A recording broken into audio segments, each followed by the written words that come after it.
Olá, turma, tudo bem? Aqui é a professora Vânia e vamos para mais uma aula. A aula de hoje nós vamos aprender sobre a Revolução Russa. Isso mesmo. A revolução que ocorreu na Rússia, é óbvio, em 1917 e derrubou a dinastia dos Romanov.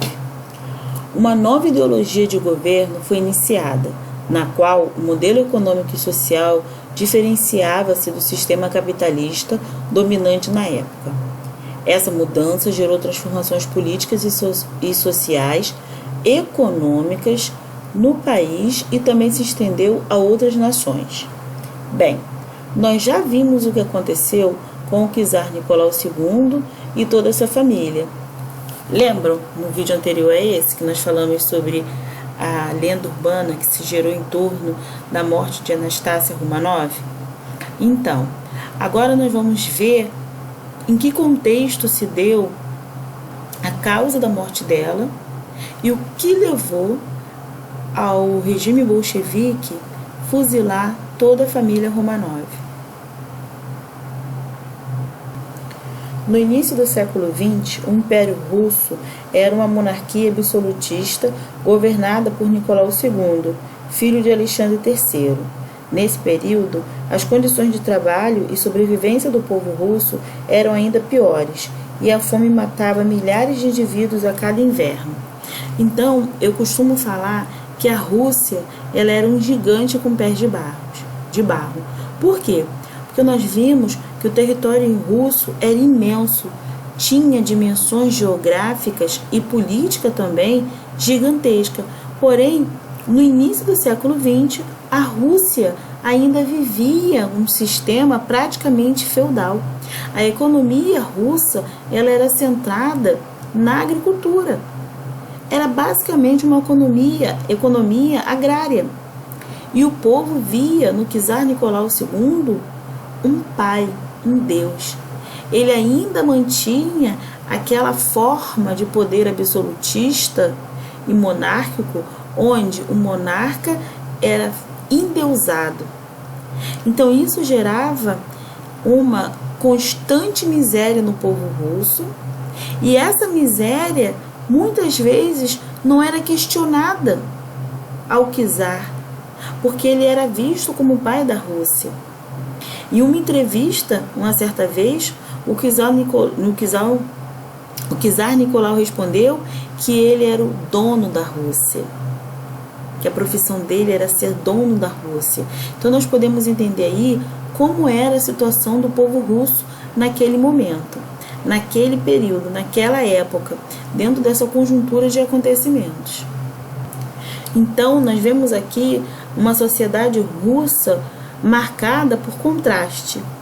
De um lado, uma rica elite proprietária de terras, interessada em manter seus privilégios e continuar explorando os camponeses, e de outro lado, a massa camponesa, cerca de 80% da população, que era submetida à miséria, à exploração e à fome. Dentre essa fome, milhares e milhares de russos morriam devido à própria fome que eles viviam.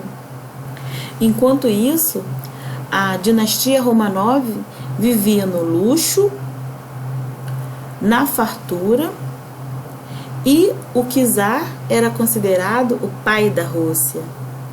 Olha, gente, olha o contraste. Mas essa situação não vai perdurar por muito tempo, porque logo vão surgir partidos políticos que serão contra, farão oposição ao czar. Vamos ver alguns desses partidos políticos agora. Nós temos aqui o Partido Populista, o Partido Constitucional Democrata. Nós vamos ter também o Partido Operário Social Democrata Russo. Esse partido, ele defendia a implantação do socialismo. Porém, durante um congresso de unificação em 1903, surgiram divergências internas quanto à ampliação e à implantação do socialismo, resultando na divisão desse partido em dois grupos, os mencheviques e os bolcheviques. Então, agora o Partido Operário, ou o Partido Social Democrata Russo, ele foi dividido em mencheviques e bolcheviques. É interessante nós falarmos também um pouco sobre os outros partidos. Por exemplo, o Partido Populista, ele defendia o socialismo agrário e um governo mais democrático. E o Partido Constitucional Democrata, formado por integrantes da nobreza liberal e da burguesia, propunha a implantação de um regime constitucional e parlamentar. Vamos entender também o significado dos termos mencheviques e bolcheviques. Olha, gente, não esqueça esses termos, eles costumam cair no Enem e nas provas de vestibulares aí por Brasil afora. Bem, os mencheviques, eles defendiam que o país deveria passar primeiro por uma revolução burguesa, como aconteceu no Ocidente, e depois pela Revolução Socialista. E os bolcheviques, que eram liderados por Lenin, defendiam e acreditavam que deveriam forçar o rumo dos acontecimentos revolucionários, promovendo a Revolução Socialista, mesmo com uma população camponesa em sua maioria. Então, nós temos aqui a principal divergência entre esses dois partidos políticos que faziam oposição ao czar. Isso eles tinham em comum. Os dois e todos os outros acima eram opositores ao czar, opositor ao imperador russo. E no meio de toda essa oposição, de todo esse tenso cenário político e econômico que a Rússia se encontrava, em 1904, a Rússia ainda se envolveu em uma guerra com o Japão. Vamos lembrar que o ano 1904 foi um ano importante para o czar Nicolau II, porque foi o ano do nascimento do seu filho, Alexei. Bem, voltamos aqui ao problema da guerra com os japoneses. Essa guerra ficou conhecida como Guerra Russo-Japonesa. Foi motivado pela disputa imperialista dos dois estados que queriam dominar a região asiática da Manchúria, próxima à Coreia. A Rússia tinha interesse nessa região, pois ela garantia o acesso ao Oceano Pacífico. Já o Japão tinha necessidade de expandir seus territórios para a instalação de colônias para onde poderiam levar parte da sua população em crescimento. Além disso, estava em busca de fontes de matérias-primas para sua indústria e de mercado consumidor para seus produtos.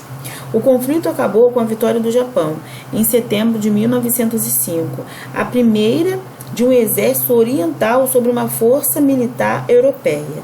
Então, queridos, preste atenção na humilhação que os russos sentiram ao perder uma guerra para o Japão, a perder uma guerra para uma nação oriental.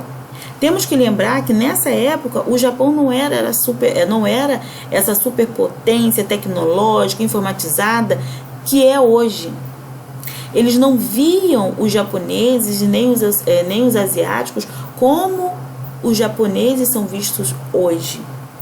Os asiáticos, em geral, eram considerados inferiores aos europeus. Na verdade, gente, os europeus, eles são etnocêntricos. Eles consideram todas as raças diferentes deles inferior a eles. Ou seja, eles observam e eles avaliam a cultura das outras nações, dos outros países, principalmente dos outros continentes, baseado na sua própria cultura. Então, não vamos ser radicais. Digamos que eles eram bastante etnocêntricos naquele período. Então, eles consideravam os japoneses uma raça inferior, um povo inferior. Os orientais inferiores. Então, foi uma humilhação para o povo russo perder a guerra para o Japão. E essa derrota vai agravar ainda mais a crise social na Rússia, aumentando a insatisfação popular. Por isso, no dia 9 de janeiro de 1905, cerca de 20 mil manifestantes se reuniram em frente ao Palácio de Inverno do czar em São Petersburgo para protestar contra o governo. Mas entendam, esse protesto era um protesto pacífico. Estavam ali homens, mulheres, idosos, crianças. Eles foram para frente do Palácio do czar protestar de forma pacífica, levando até imagens de santo, pequenos santos e assim por diante. Porém, chegando lá, essa multidão ela foi surpreendida pelas tropas oficiais do czar Nicolau II, que resultou em um grande número de mortos e feridos. Esse episódio ficou conhecido como Domingo Sangrento, onde pessoas, homens, mulheres, idosos foram violentamente reprimidos e recebidos a tiros pelos oficiais do czar. Eu coloquei aqui para vocês as duas imagens, uma do Palácio de São Petersburgo. Uma curiosidade sobre o palácio e a cidade. A cidade de São Petersburgo, ela já mudou de nome 3 vezes. Ela já foi chamada de Petrogrado e também de Leningrado. Óbvio que Leningrado foi em homenagem a Lenin.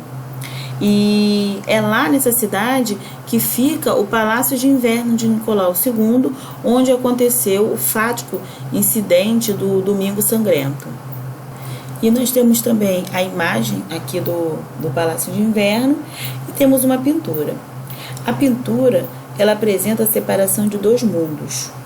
Um mundo representa o poder real, com os guardas agasalhados e com a postura pronta para defender o palácio, como defenderam, e no outro mostra os trabalhadores, ou seja, a população caída no chão, sangrando, sem recursos, que foram apenas buscar explicação e melhora da condição de vida deles. Essa foi a imagem que o artista quis mostrar a fazer esse quadro, a fazer essa obra, né? Do episódio fatídico que aconteceu, que ficou conhecido como Domingo Sangrento. É importante lembrar que, como vocês estão vendo aqui na imagem, esse episódio aconteceu durante o rigoroso inverno russo. Aí você pensa, todos nós sabemos como o inverno russo ele castiga a população. E com certeza os mais pobres, que é o caso da imagem, são mais castigados. E mesmo assim, debaixo desse inverno rigoroso, desse frio intenso, eles foram buscar uma resposta, uma solução para os seus problemas para o pai da Rússia, né? Ou seja, para o czar. E foram recebidos a tiros. Bem, depois desse acontecimento, muitas coisas irão mudar e vai dar início a uma sucessão de outras pequenas revoluções, outras manifestações, e nós vamos ver aí a formação de outros grupos fazendo oposição ao governo monárquico na Rússia. Então, depois do Domingo Sangrento, greves e insurreições vão tomar conta da Rússia. Os estudantes, as forças armadas, os operários, os camponeses, todos expressam abertamente contra o governo. Ainda nesse ano, foram fundados os primeiros sovietes, conselhos formados por trabalhadores que lutavam por melhores condições de vida e de trabalho. Em outubro, aconteceu uma greve geral organizada por sovietes e demais organizações de trabalhadores. Outros historiadores afirmam que esse movimento caracterizou a primeira fase da Revolução Russa. Então, nós temos aqui uma tentativa de divisão histórica para entendermos melhor essa revolução. E você vai observar que a Revolução Russa ela vai sendo feita em etapas. Para entender e conter os ânimos da população, em abril de 1906, o czar Nicolau II atendeu algumas reivindicações populares, como a promulgação da Constituição e a convocação de eleições gerais para a Duma, ou seja, uma espécie de parlamento, objetivando discutir e propor reformas políticas na Rússia.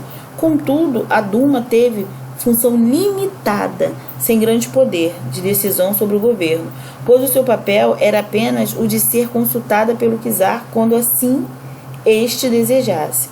Além disso, a maior parte dos grupos políticos que a compunham era formado por pessoas que pertenciam à elite russa, como alguns poucos industriais e muitos proprietários de terra. Ou seja, a Duma, diferente do que um parlamento deveria ser, ela não representava a vontade popular. E isso fez o povo ficar bastante satisfeito com Nicolau. A agitação popular marcou a Rússia até 1914, tanto que os conselheiros de Nicolau II não recomendaram a participação da Rússia na Grande Guerra, pois temiam a convulsão social para uma revolução. Contudo, as ambições do czar Nicolau foram mais fortes e ele aceitou participar da Grande Guerra. Bem, turma, o vídeo já está bem grande, já está se estendendo demais. Eu vou parar por aqui e vou continuar na parte 2. Fiquem bem e até a próxima.